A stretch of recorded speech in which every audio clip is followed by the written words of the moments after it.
Welcome to The Explainer. Today, we're diving straight into an incredibly ambitious pitch deck for a project called Alnas. It's an initiative aiming to become literally the world's first unified global civic operating system. So just imagine for a second, what if a single platform was designed to integrate all of our essential civic duties and services right into one place? It's a massive question, but it perfectly sets the stage for everything Alnas is trying to achieve. Here is our roadmap for today. We're going to cover the global civic problem, the unified Alnas solution, technology and operations, financial projections and profit, and finally, the early-stage ownership opportunity. Let's jump in. Section 1. The global civic problem. Think about it. Right now, the tools we use for governance, health, and just general social connection are completely scattered all over the place. We're constantly dealing with fragmented justice systems, slow emergency responses, and totally unsafe social media. Plus, there's no transparent peer-to-peer economy. Alnas argues that this fragmentation is creating massive systemic inefficiencies across the globe. Section 2. The unified Alnas solution. To solve this, Alnas pitches a really striking vision of centralized authority. They want to build a map-based, AI-powered platform that integrates literally everything. We're talking justice guardian groups, hospital management, doctor consultations, and even crowd investment. It's essentially pitched as a one-stop shop for world peace and civic duty. So instead of jumping between dozens of isolated, fragmented apps, users would rely on a single real-time map. This map would show you everything from emergency alerts to local job offers, and the whole thing is anchored by a community-driven book of agreement and a totally transparent peer-to-peer economy. It's a total paradigm shift from the status quo. Section 3. Technology and operations. To build a foundation this expansive, you absolutely need scale. Under the hood, Alnas relies on highly feasible, scalable cloud microservices from Google. They pair Google Cloud Console and Firebase for the database with Google AI Studio to automate moderation and handle global translation. Then, Google Apps APIs handle the real-time news pinning and geolocation. It's a very modern, cloud-native approach. But here is the truly wild part. They project managing this entire global operation with a remarkably lean, 8-person core team based in their Jeddah headquarters. You've got the CEO and an assistant guiding the vision, alongside dedicated 2-person teams for operations, content, and finance. Keeping the core team this small keeps their operational overhead incredibly low. Section 4. Financial projections and profit. Okay, pay close attention here, because the contrast is staggering. $1.75 million. That is the incredibly low estimated total project cost to run Alnas over 5 entire years. Thanks to that scalable cloud architecture and lean 8-person team we just talked about, they expect to keep expenses to an absolute bare minimum. But then, look at the flip side. They are projecting a massive net profit of over $90 million within those same 5 years. That is an absolutely enormous potential return on a $1.75 million cost base. So how do they get there? Well, this huge profit margin is driven by a recurring microtransaction model. They plan to charge just $4 monthly for content subscriptions or ad fees, a $56 one-time fee for project elections, and the platform takes a 1% share on projects. By targeting an 18.2% monthly user growth rate, they only need to capture a tiny fraction of the global population to hit that $90 million mark. Section 5. Early Stage Ownership Opportunity. Now let's dive into the core focus of this pitch. The Alnas platform is currently in an early development stage, which means the doors are open. Ground floor opportunities are actively available right now for both investors and coworkers to get involved. The pitch offers radical transparency on exactly how the equity is split. 25% goes to the project itself for sustainability to maintain that 18.2% growth. Investors are offered 20% ownership for a $14.5 million buy-in.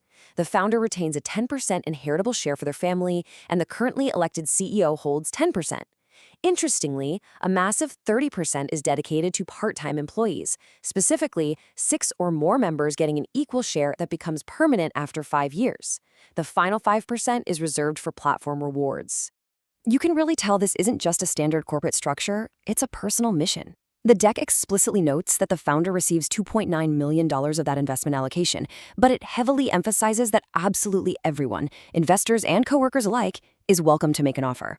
While day-to-day decisions are guided by the founder and elected CEO, the pitch states that, ultimately, After God's will, the majority decision of stakeholders and the public serves as the highest authority. The source material ends with a very direct, open call to action. If you're looking to help bring this unified civic platform to life, the founder invites you to reach out directly via email at amrelion@gmail.com. So, given that $90+ million profit projection, the incredibly lean $1.75 million cost base, and the incredibly grand mission to unite the globe through a single map-based platform, the only question left is whether you see yourself stepping into this early-stage opportunity. Will you be part of the operating system that hopes to shape the future of global civic collaboration? Welcome, investors. In today's explainer, we're popping the hood on Akrmna Bank and a truly revolutionary alternative currency.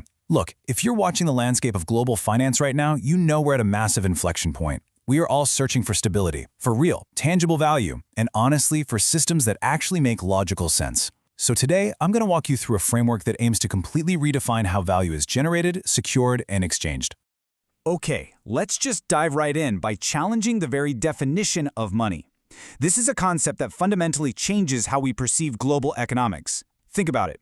Right now, value is often derived from, well, arbitrary printing by central banks or the massive energy-burning computations of crypto mining. But what if we tied currency directly to the most fundamental, universally recognized unit of value on the planet? Actual human labor and service. What if a currency could literally only be minted when verified human service is actually performed? That is the exact premise we're exploring today. So here is our roadmap for today's pitch. We're going to cover 1. The alternative currency vision. 2. Securing exchange with digital bonds. 3. Valuing service using the formula. 4. Scaling work through multi-user allocation. And finally, 5. Managing liquidity with the PEB. Section 1. The alternative currency vision. Think about traditional fiat currency for a second. It can be printed at will, right? Often with absolutely zero direct backing, which leads to the rampant inflation and volatility we're seeing in global markets today. Now compare that to the Karam currency model. This system operates under what's known as a strict creation constraint, meaning the system technically prevents the creation of new Karam unless it is tied directly to verified service. There are no magic printing presses here, no arbitrary quantitative easing. Every single unit of this alternative currency represents real work that has actually been completed. The core asset you are looking at investing in is the Karam Service Bond, or KSB. Now, you might be wondering, how do you value an alternative currency globally without it just being subjected to wild forex swings? Well, you anchor it to reality. The KSB uniquely ties its value to real-world living standards through a global equilibrium. The standard is set so that 10,000 Karam exactly equals the basic monthly living expenses of the user's specific country.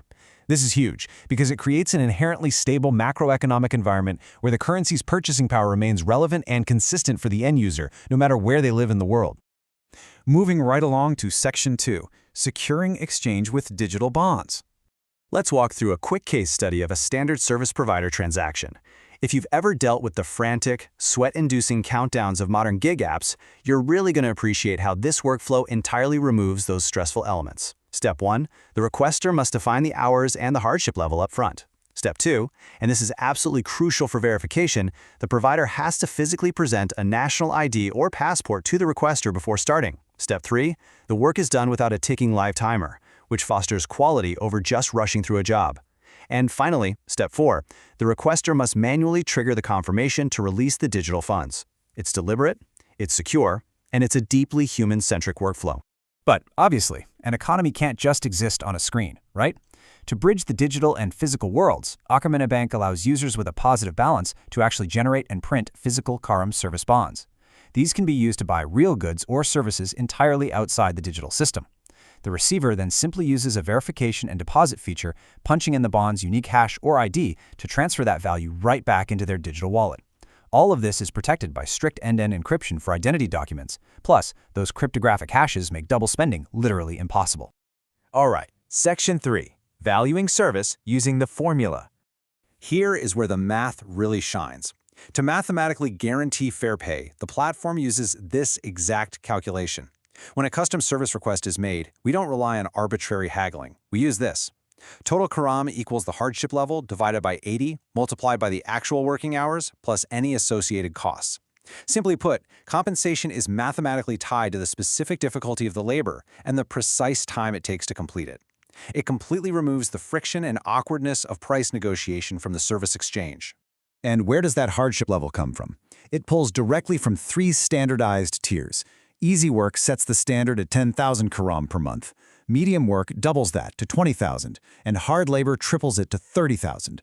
By plugging these standardized inputs into the formula we just talked about, the system ensures equitable compensation across the board. A worker performing hard manual labor is mathematically guaranteed to earn their proportional share compared to someone doing easier administrative tasks, regardless of the service type. On to Section 4, Scaling Work Through Multi-User Allocation.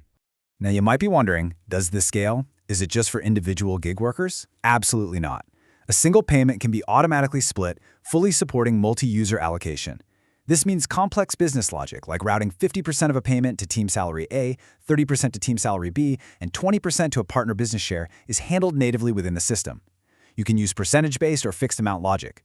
This kind of API integrity means enterprise organizations can literally build their entire payroll and partnership structures directly on top of the Akrmna economy. And finally, Section 5, Managing Liquidity with the PEB. This is the big one for institutional investors, liquidity and cashing out. Fiat to Kram exchanges are securely held in what is called a public exchange budget, or PEB. To protect the macroeconomy from bank runs or sudden capital flight, withdrawals are governed by a really elegant, equitable limit formula. A user's withdrawal limit is equal to their percentage of global Kram holdings multiplied by the currently available PEB.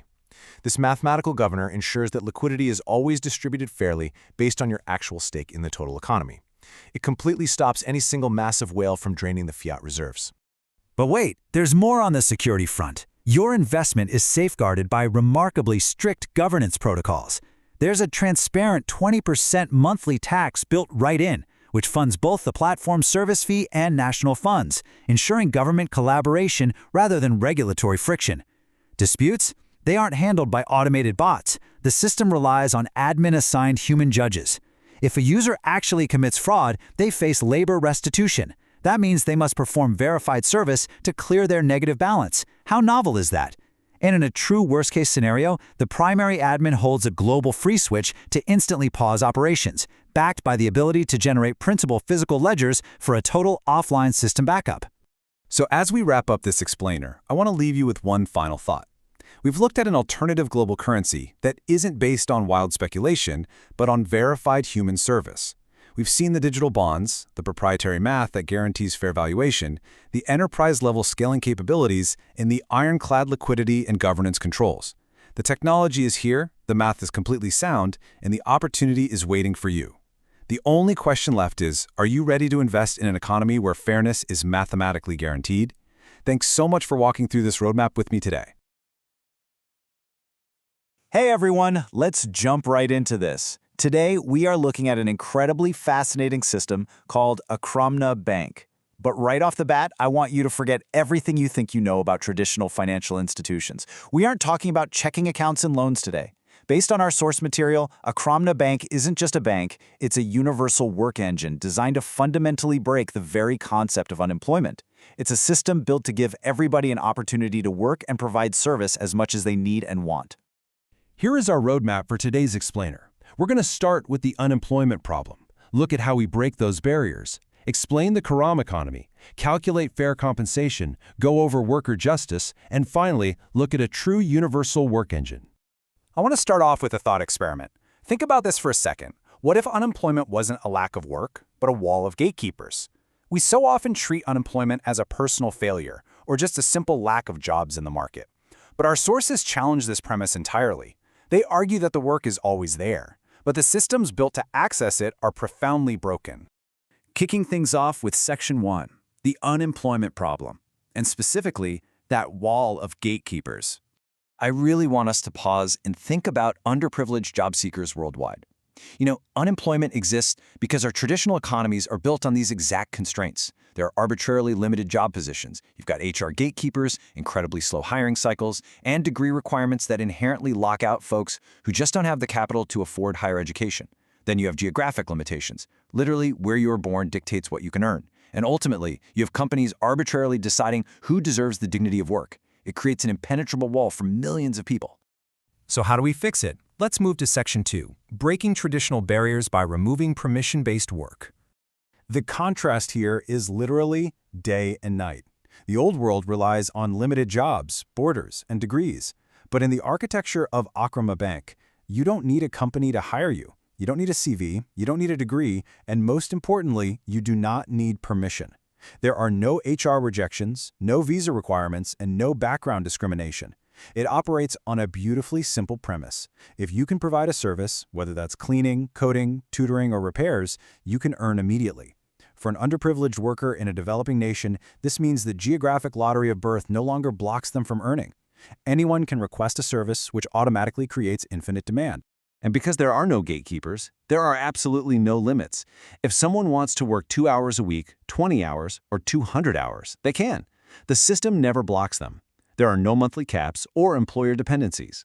Furthermore, the platform features this multi-user allocation system, where a company could theoretically hire one person or 1,000 people and pay them all in one single click. It transforms the whole concept from a simple gig app into a massive, borderless global payroll engine. Okay, so how does this actually function without devolving into chaos? Let's dive into Section 3, the Karam economy explained, focusing on a currency based strictly on service. The absolutely crucial point is understanding the currency that powers the whole thing, the Karam Service Bond, or KSB. This isn't just digital money. It's an alternative to national currencies with a very strict core value. It is based entirely on fair service compensation. The absolute cornerstone of this architecture is a creation constraint. The system fundamentally prevents the creation of Karam except through verified service. You can't just conjure it out of thin air. It literally must represent actual human labor and service. 10,000. That number right there is the heartbeat of the global equilibrium within Akrmna Bank. The system sets a standard where 10,000 Karam equals the basic monthly living expenses of the user's specific country. This is huge because it anchors the digital currency to real-world survival and dignity. It ensures that compensation is always meaningful relative to where the worker actually lives. Now, this is where it brilliantly bridges the digital divide. Specifically for underprivileged populations who might not have constant access to smartphones or digital banking, users with a positive balance can actually generate and print a physical Karam service bond. This physical document can then be handed over to buy goods or services entirely outside the digital system. The receiver simply enters the bond's uniquely encrypted hash into their own account to redeem the value. It so elegantly makes the digital economy tangible and accessible to absolutely everyone. Let's look at how we actually ensure people are paid fairly in Section 4, Calculating Fair Compensation. In traditional markets, employers often dictate wages based on how little someone is willing to accept. It's a race to the bottom. Akrmna replaces that with structural math. When someone requests a custom service, they must define a hardship tier up front. Easy correlates to the 10,000 standard, medium is 20,000, and hard is 30,000. This acknowledges that not all labor takes the same toll on the human body or mind. Once that hardship tier is set, the system uses this exact formula to guarantee fair pay. It takes the hardship level, divided by 80, multiplies it by the actual working hours, and adds any material costs. And here's a massively important detail. Those actual working hours are defined up front by the requester. There is no live timing counter ticking away to pressure the worker. This system enforces fair pricing, which means there is absolutely zero room for underpayment, exploitation, or wage theft. It creates a genuinely fair labor market. Of course, an economic engine is only as good as its protections. That brings us to Section 5, Worker Protection and Justice. So how does a vulnerable worker actually secure their payment? It follows a very strict workflow. First, the requester defines the hours and hardship up front. Second, before starting, the service provider has to present a physical national ID or passport to the requester to establish clear identity. Then, they complete the service. Third, the requester hits a manual trigger to confirm fulfillment and release the digital funds. But you might be wondering, what happens if the requester just refuses to pay? Well, this is where the platform's assigned judicial system steps in. If a dispute is reported, it triggers a review by a human judge. And importantly, users cannot just pick a judge who might be friendly to them. They are assigned by the admin panel. If a requester disappears or refuses to confirm valid work, the judge can authorize the system to directly deduct the funds from the non-payer's account. And if a user commits fraud and falls into a negative balance, they have to clear that debt through actual verified service. It actively, completely eliminates unpaid invoices and delayed payments.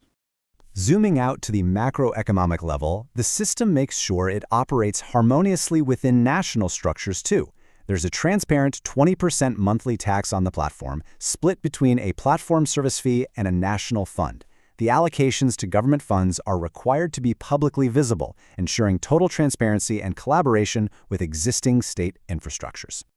Let's pull all of this together in our final section, a universal work engine. As our sources explicitly point out, Akrmna is not just some gig app, it's a universal work engine. It supports freelancers, traditional 9-to-5 employees, entire teams, and companies. It handles complex multi-user allocations for shareholders splitting business profits. It works for delivery drivers, developers, teachers, creators, literally anyone. Because there are no gatekeepers, no one is left behind. It truly bridges the gap between massive corporate infrastructures and the everyday, underprivileged worker who is just looking for a fair chance. And the whole system remains stable through some really smart, equitable liquidity rules. When users want to exchange their Kerem for fiat currency, they draw from what is called the Public Exchange Budget, or PEB. To prevent a run on the bank and ensure fairness, the withdrawal limits are mathematically equitable. It's simply the user's percentage of global Kerem multiplied by the available PEB. Everyone gets fair access to liquidity based on their exact proportion of service. I want to read this quote from the source material because it really hits the nail on the head. You didn't build a bank, you built a global employment system powered by fairness, transparency, and service. It creates a world where anyone can participate, and the historic barriers that have kept underprivileged populations from earning a living are systematically dismantled. So I want to leave you with this thought. In a world where anyone can serve and earn without permission, without gatekeepers, without those arbitrary limits, what barrier will you break first? Thank you so much for joining me on this explainer. Keep learning, keep questioning the systems around you, and I will see you next time. All right, let's jump right into this explainer. If you are tuning in right now, it is highly likely you've just been elected as a leader on the Almodear platform. So first of all, a massive congratulations to you. You have stepped into a position of genuine authority. But, with that authority comes a highly structured system that you absolutely need to master. Today, we're going to break down exactly what your new role looks like on a daily basis, running through your administrative toolkit, and figuring out exactly how you fit into the global chain of command. Now, everything we're looking at today really anchors back to this one foundational rule from the platform. No one can escape responsibility. Almodear's entire philosophy is just built on this bedrock of accountability. Literally every single command you issue through this system is legally recognized, recorded, traceable, and fully accountable. As a leader, you are always responsible for the commands, and the person receiving it always knows it's 100% official. There is absolutely no ambiguity here. And honestly, that's what protects both the platform itself and you.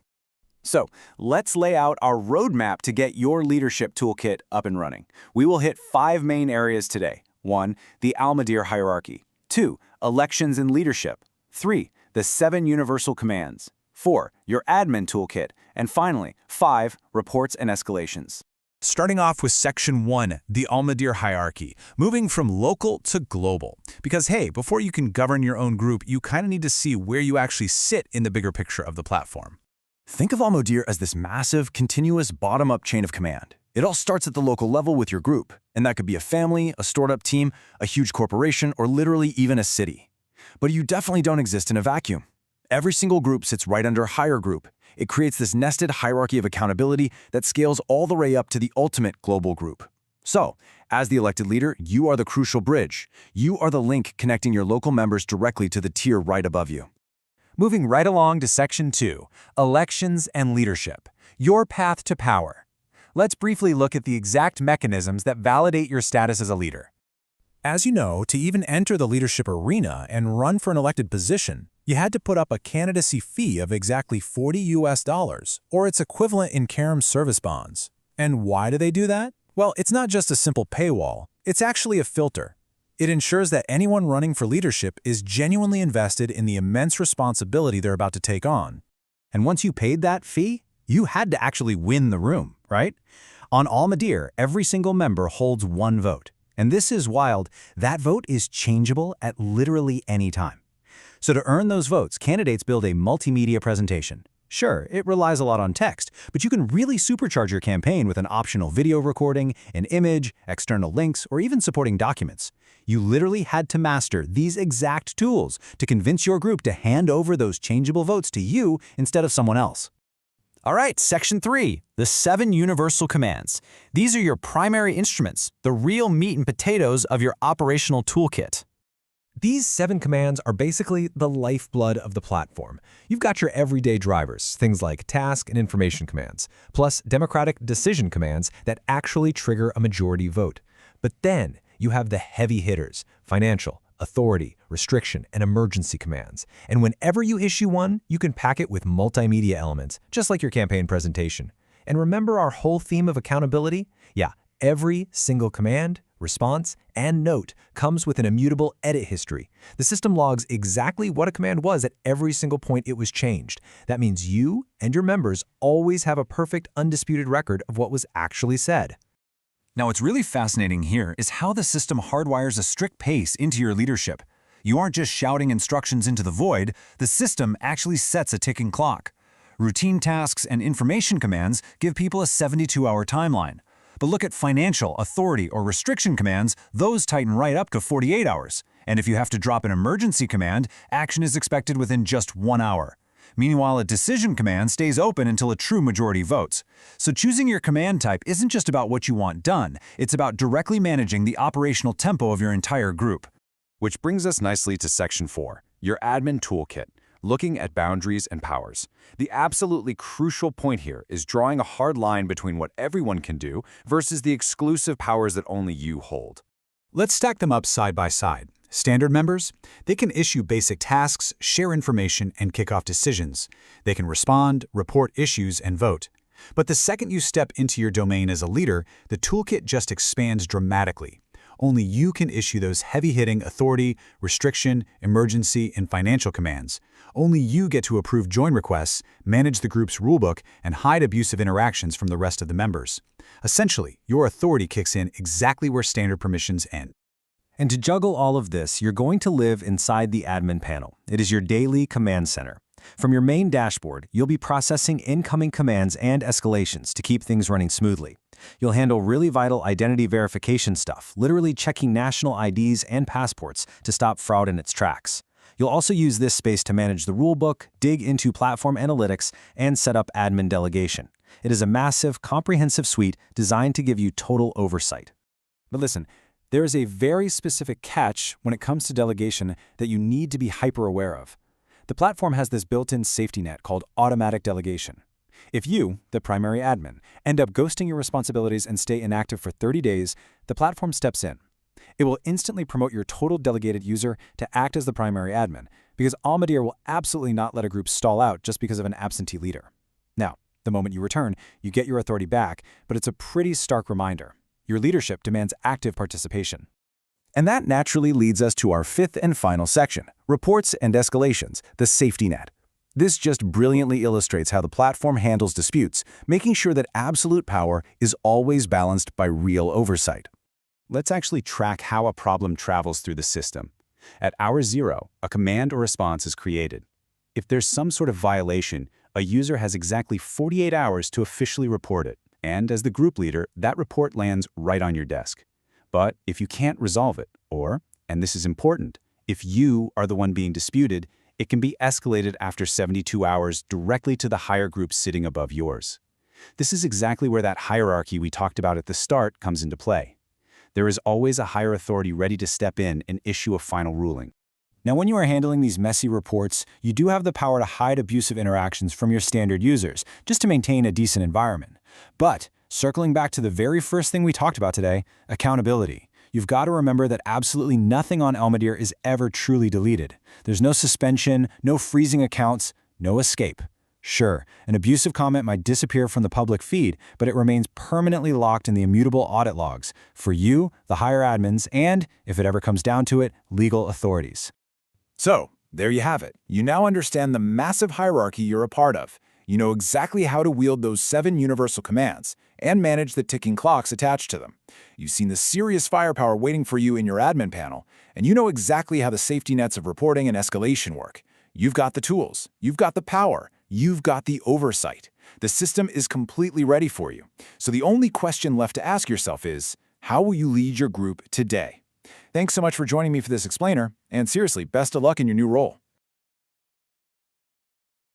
Welcome, leaders, delegates, and everyone joining us today. Let's dive right into today's explainer. We're looking at a high-level briefing on a truly transformative global framework, unpacking what's known as the Global Founder Agreement. Now, this isn't just some dry policy document. It's actually structured as a formal investment proposal designed directly for national governments. So if you're looking to understand exactly how nations can integrate into a unified global system while maintaining absolute 100% sovereignty, you are definitely in the right place. Here's our roadmap for today. First, we'll cover the global civic systems. Second, the unmatched national economic benefits. Third, the sovereign technical deployment strategy. Fourth, transparent global licensing terms. And finally, democratic governance and control. All right, Section 1, the global civic systems. So this agreement proposes 3 unified platforms. First up is Alnas. Think of this as your nation's ultimate digital civic hub. Then we have Akrmna Bank, which introduces Quorum service bonds to really reward civic service and stabilize the local economy. And third, Almodear, a clear chain of command framework to make absolutely sure there's leadership accountability. Together, these 3 platforms completely upgrade how citizens and governments interact. Moving on to Section 2, unmatched national economic benefits. 99%? Just let that sink in for a second. In an era where massive revenues constantly leave your borders due to international tech licensing, this framework completely flips the script. Every single participating country keeps 99% of all profit generated within their own territory. As you can see, it's an incredibly nation-friendly model. The vast, overwhelming majority of the economic upside stays right at home, exactly where it should be to fund national development. That remaining 1% slice, that represents the total global profit share directed to the founder and their inheritors. It's a highly sustainable, fair distribution for any sovereign state. Now, economic benefits aren't just about the profit split, right? They're also about technical efficiency. The agreement grants nations full API access. For the non-technical leaders tuning in, this simply means you absolutely do not have to throw away your current infrastructure. Full API integration gives your nation the complete technical capability to seamlessly plug the national services you already have running directly into Alnas, Akrmna Bank, and Almodear. It empowers your existing systems. It doesn't just rip and replace them.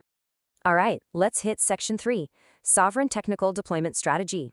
So whose job is it to actually build this thing? Well, it's a shared model, but it is heavily rooted in national control.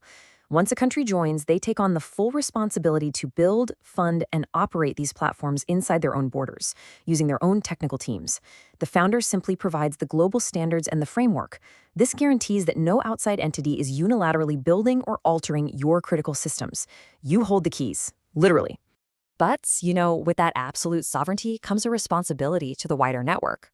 Because nations are building this themselves, they have to follow global protocols. All of this development and operation happens under the supervision of all participating countries. So you supervise them, and they supervise you. This peer-to-peer oversight is absolutely crucial. It guarantees transparency, prevents anyone from misusing the systems unilaterally, and builds this immense sense of global trust and equal participation.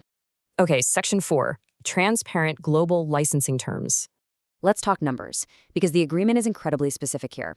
Participating countries pay a one-time symbolic licensing fee of $1 million to access the platforms. That's upfront. Then, as we discussed, the profit share is a rock-solid 99% for the nation, with an inheritable 1% going to the founder. And finally, there's a modest, globally standard monthly salary of $4,000 for the founder.